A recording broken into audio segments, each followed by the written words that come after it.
کہ جب میاں بیوی آپس میں ملیں تو دعا پڑھیں۔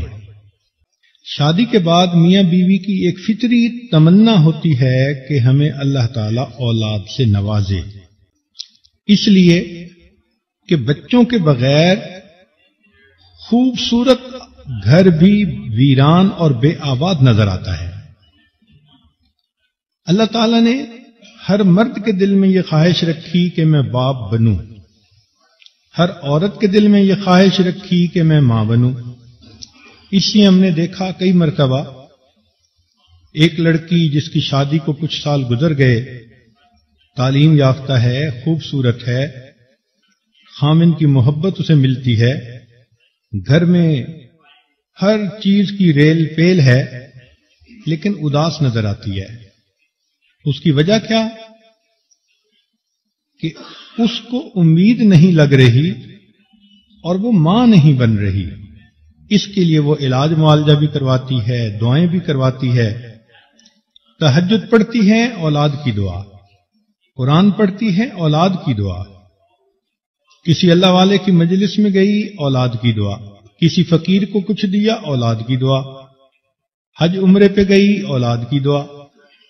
اب اس نوجوان بچی کو پتا ہے کہ اگر اولاد کا سلسلہ شروع ہوا تو 9 مہینے تو مجھے بالکل بیمار بندے کسی کیفیت میں رہنا پڑے گا، نہ کھانا اچھا لگے گا اور ہر وقت ابکائی آئے گی اور جسم کے اندر عجیب سی حالت کیفیت ہوگی، اور اس کے بعد جب بچے کی ولادت کا وقت ہوگا تو عورت کے لیے تو زندگی اور موت کا معاملہ ہوتا ہے۔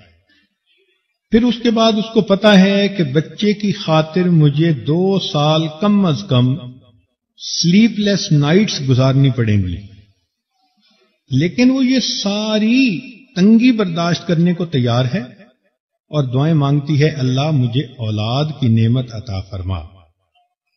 اس لیے کہتے ہیں کہ بیٹا نعمت ہوتا ہے اور بیٹی رحمت ہوتی ہے، کہ جب میاں بیوی آپس میں ملیں تو دعا پڑھیں، اللہم جنبنا الشیطان وجنب الشیطان ما رزقنا۔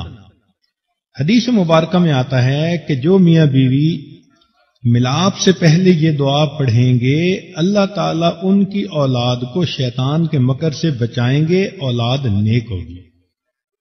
اب اس پر ذرا غور کیجئے کہ نبی علیہ الصلوۃ والسلام نے یہ کیسا سنہری اصول بتایا اولاد کے نیک بننے کا۔ ہم بنیاد ہی غلط رکھتے ہیں۔ کئی لوگ تو اس طرح غفلت کی حالت ہوتی ہے کہ گانے لگے ہوئے ہوتے ہیں، فلمیں چل رہی ہوتی ہیں۔ شریعت نے ہمیں اس بات کی تعلیم دی کہ ہم کون سے اعمال اپنائیں تو خود بھی نیک بنے، اولاد بھی نیک بنے۔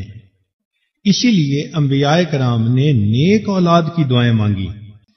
امام غزالی رحمۃ اللہ علیہ لکھتے ہیں کہ جب مومن کو اللہ تعالیٰ اولاد عطا فرماتے ہیں اور وہ ان کو نیکی کے راستے پر لاتا ہے، تعلیم و تربیت کا خیال کرتا ہے اور وہ کلمہ گو بنتے ہیں، نیک بنتے ہیں، تو اولاد کے ہر سانس پر ماں باپ کے نام اعمال میں اللہ ایک نیکی لکھا کرتے ہیں۔